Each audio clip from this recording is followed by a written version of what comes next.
"Surely it is not I, Rabbi." Jesus' response should have been, "You have said so, and don't call me Shirley." A little levity on an otherwise heavy, emotional day.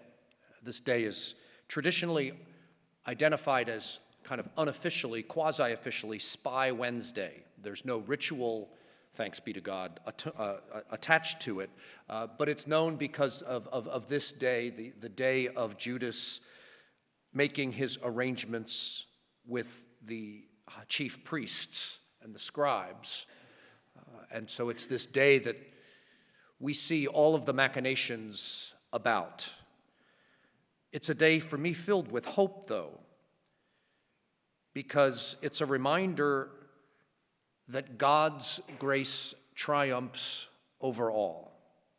That no matter what kind of scheming, no matter what kind of plotting, no matter what kind of things we think we can do, God's will prevails. God's grace prevails. That's the great sign of the victory of the cross, that despite human weakness, despite our sinfulness, despite our own limitations and rejections of God,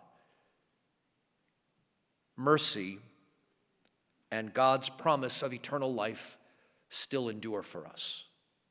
Even in moments of difficulty, even in moments when we might feel abandoned or betrayed, God is near to us because the cross is right there in the shadow, in the mix of all of this scheming and all of these machinations.